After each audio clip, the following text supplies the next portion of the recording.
See a very different type of mentality here. What can Islam offer to the world? So he sees Gülen as a new type who combines the intellectual, who can speak on secular questions, on scientific questions, with the alim, the traditionally trained alim. So he can look at these with the traditional methodology, but new issues. So he sees Gülen as what is he doing? He's trying to move past this impasse, and he's trying to bring the whole question of Islam or religion, faith in civil society in modern Turkey into a new way of speaking. And then he concludes by saying, in Fethullah Gülen's approach to issues of state, politics, and governance, he is opening the door to a dialogue between civil Islam and statutory society. But then he doesn't go into that. He says that's a topic for another paper.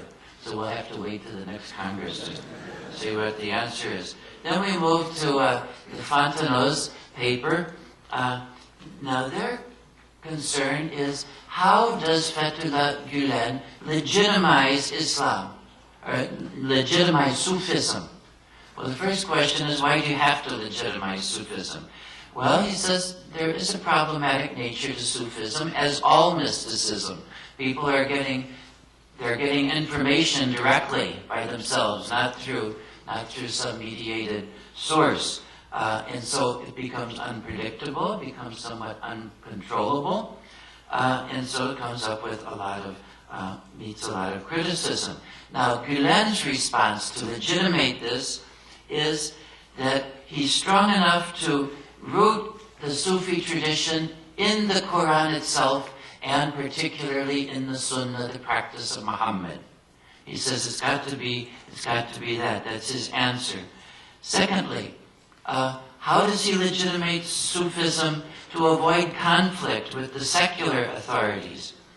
Well, his answer is what he calls Turkishness, or Turkish nationalism. He's saying Turkish Islam has always been Sufi-oriented.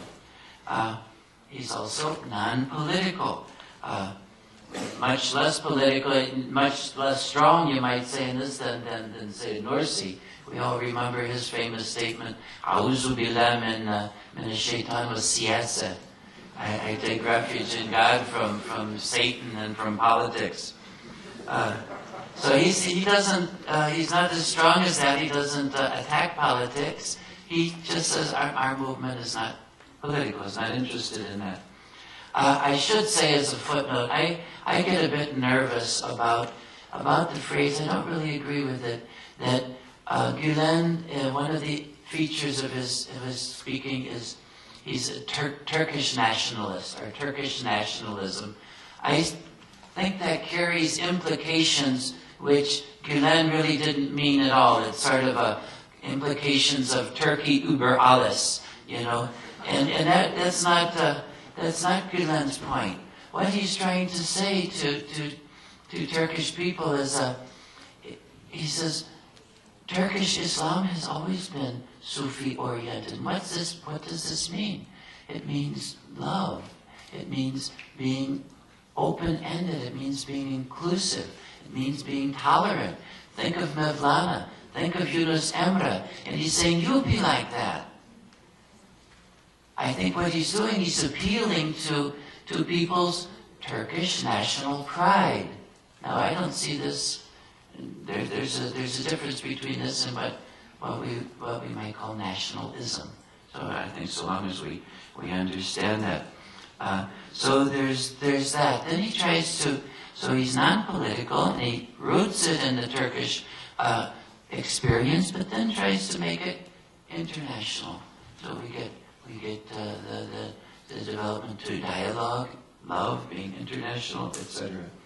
And then thirdly, Gülen tries to legitimize Sufism by eliminating the tension between religion and science. So he sees the universe as a big textbook. Study the universe, study creation, and you'll learn about the Creator. That's the point. Why education? he gives as his reason, education guides life, and it works for human betterment, and therefore means glorifying the Creator. So he gives a very good basis for this commitment or motivation for education in his thinking. And then the Fontenot's sum up. How does Gülen's approach differ from traditional Sufism? Well, one, obviously, this has been mentioned by a number of the groups, no institutional